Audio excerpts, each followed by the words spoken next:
ಭಾರತೀಯ ರಕ್ಷಣಾ ಪಡೆಗಳ ಬಲವರ್ಧನೆಯ ನಿಟ್ಟಿನಲ್ಲಿ ಕೇಂದ್ರ ಸರ್ಕಾರ ಅತ್ಯಂತ ನಿರ್ಣಾಯಕ ನಿರ್ಧಾರವನ್ನ ತೆಗೆದುಕೊಂಡಿದ್ದು, ರಕ್ಷಣಾ ಸಚಿವ ರಾಜನಾಥ್ ಸಿಂಗ್ ನೇತೃತ್ವದ ರಕ್ಷಣಾ ಖರೀದಿ ಮಂಡಳಿ 114 ರಫೇಲ್ ಯುದ್ಧ ವಿಮಾನಗಳ ಖರೀದಿಗೆ ಅನುಮೋದನೆಯನ್ನ ನೀಡಿದೆ.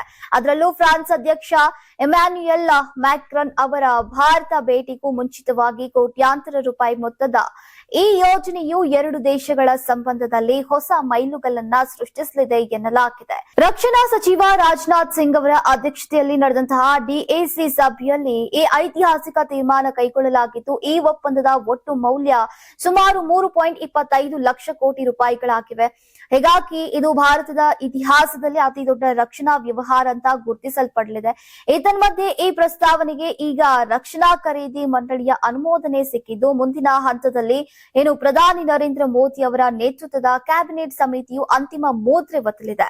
ಪ್ರಸ್ತುತ ಭಾರತೀಯ ವಾಯುಸೇನೆಯು ಯುದ್ಧ ವಿಮಾನಗಳ ತೀವ್ರ ಕೊರತೆಯನ್ನ ಎದುರಿಸ್ತಾ ಇದೆ ಎನ್ನಲಾಗಿದೆ. ದೇಶದ ಭದ್ರತೆಗೆ ಕನಿಷ್ಠ 42 ಸ್ಕ್ವಾಡ್ರನ್ಗಳ ಅಗತ್ಯ ಇದ್ರೂ ಕೂಡ ಸದ್ಯ ಕೇವಲ 29 ಸ್ಕ್ವಾಡ್ರನ್ಗಳು ಮಾತ್ರ ಕಾರ್ಯವನ್ನ ನಿರ್ವಹಿಸ್ತಾ ಇವೆ. ಅದರಲ್ಲೂ ಹಳೆಯ ವಿಮಾನಗಳು ನಿವೃತ್ತಿಯಾಗ್ತಾ ಇರುವಂತಹ ಹಿನ್ನೆಲೆಯಲ್ಲಿ ಈ ಹೊಸ 114 ರಫೇಲ್ ವಿಮಾನಗಳ ಸೇರ್ಪಡೆಯು ವಾಯುಸೇನೆಯ ಬಲವನ್ನ ಸುಮಾರು 35ರಿಂದ 36 ಸ್ಕ್ವಾಡ್ರನ್ಗಳಿಗೆ ಏರಿಸಲಿದೆ. ಇನ್ನು ಈ ಒಪ್ಪಂದದ ವಿಶೇಷ ಏನಂದ್ರೆ, ಒಟ್ಟು 114 ವಿಮಾನಗಳನ್ನ ಫ್ರಾನ್ಸ್ನ ದಸಾಲ್ಟ್ ಏವಿಯೇಷನ್ ಸಂಸ್ಥೆಯಿಂದ ಖರೀದಿಸಲಾಗ್ತಾ ಇದೆ. ಅದರಲ್ಲೂ ಪ್ರಮುಖವಾಗಿ ದಸಾಲ್ಟ್ ಏವಿಯೇಷನ್ ಸಂಸ್ಥೆಯು 18 ವಿಮಾನಗಳನ್ನ ಹಾರಾಟದ ಸ್ಥಿತಿಯಲ್ಲಿ ಪೂರೈಸಲಿದೆ.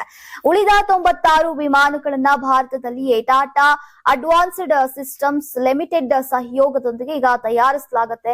ಇದರಿಂದ ಪ್ರಧಾನಿ ಮೋದಿ ಅವರ ಮೇಕ್ ಇನ್ ಇಂಡಿಯಾ ಕನಸಿಗೆ ದೊಡ್ಡ ಬೂಸ್ಟ್ ಸಿಗಲಿದ್ದು, ಈಗ ಸಾವಿರಾರು ಜನರಿಗೆ ಉದ್ಯೋಗಾವಕಾಶಗಳು ಸೃಷ್ಟಿಯಾಗಲಿವೆ. ರಫೇಲ್ ಫ್ರಾನ್ಸ್ ನ ಡಸಾಲ್ಟ್ ಏವಿಯೇಷನ್ ನಿರ್ಮಿಸಿದಂತಹ ಅತ್ಯಾಧುನಿಕ ಓಮ್ನಿ ರೋಲ್ ಯುದ್ಧ ವಿಮಾನವಾಗಿದೆ. ಇದು ಗಾಳಿಯಿಂದ ಗಾಳಿಗೆ ದಾಳಿ ಮತ್ತು ಭೂಮಿಯಲ್ಲಿ 250 ಕಿಲೋಮೀಟರ್ ದೂರದ ವಸ್ತುಗಳ ಮೇಲೂ ನಿಖರ ದಾಳಿ ಮತ್ತು ಪರಮಾಣು ಸಾಮರ್ಥ್ಯ ಸೇರಿದಂತೆ ಹಲವು ಕಾರ್ಯಾಚರಣೆಗಳನ್ನ ಏಕಕಾಲದಲ್ಲಿ ನಿರ್ವಹಿಸಬಲ್ಲದು. ವಾಯುಸೇನೆಯ ಜೊತೆಗೆ ಭಾರತೀಯ ನೌಕಾಪಡೆಗೂ ಕೂಡ ಈ ಸಭೆಯಲ್ಲಿ ಗುಡ್ ನ್ಯೂಸ್ ಸಿಕ್ಕಿದೆ. ಅದರಂತೆ ಸಮುದ್ರದಲ್ಲಿ ಶತ್ರುಗಳ ಚಲನವಲನಗಳನ್ನ ಪತ್ತೆ ಹಚ್ಚೋಕೆ ಹೆಸರುವಾಸಿಯಾದಂತಹ 6 ಹೆಚ್ಚುವರಿ P-8I ಪೋಸಿಡಾನ್ ವಿಮಾನಗಳ ಖರೀದಿಗೆ ಅನುಮೋದನೆಯನ್ನ ನೀಡಲಾಗಿದೆ. ಇನ್ನು ಅಮೆರಿಕದ ಬೋಯಿಂಗ್ ಕಂಪನಿ ತಯಾರಿಸುವಂತಹ ಈ ವಿಮಾನಗಳು ಶತ್ರುಗಳ ಸಬ್ಮರೀನ್ ಮತ್ತು ಹಡಗುಗಳನ್ನ ದೂರದಿಂದಾನೇ ಗುರುತಿಸುವಂತಹ ಸಾಮರ್ಥ್ಯವನ್ನ ಹೊಂದಿವೆ. ಅದರಲ್ಲೂ ಹಿಂದೂ ಮಹಾಸಾಗರದಲ್ಲಿ ಚೀನಾದ ಚಟುವಟಿಕೆಗಳು ಹೆಚ್ಚಾಗ್ತಾ ಇರುವಂತಹ ಈ ಸಮಯದಲ್ಲಿ ಈಗ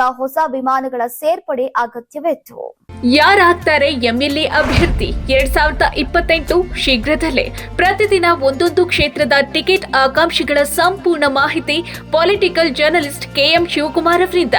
ಕರ್ನಾಟಕದ ನಂಬರ್ 1 ಡಿಜಿಟಲ್ ಮೀಡಿಯಾ ನಿಮ್ಮ ನೆಚ್ಚಿನ ಕರ್ನಾಟಕ ಟಿವಿಯಲ್ಲಿ ಮಾತ್ರ. ನೀವು ಸಣ್ಣ ಆಗ್ಬೇಕಲ್ವಾ? ಅದು ಒಂದು ಉತ್ತಮ ಆಹಾರದಿಂದ ಸಣ್ಣ ಆಗ್ಬೇಕಲ್ವಾ? ಪ್ರತಿದಿನ ನಮ್ಮ ಜೀನಿ ಸ್ಲಿಮ್ ನ ಯೂಸ್ ಮಾಡಿ ಯಾವುದೇ ಸೈಡ್ ಎಫೆಕ್ಟ್ ಇಲ್ದಂಗೆ ನೀವು ಸಣ್ಣ ಆಗ್ತೀರಾ.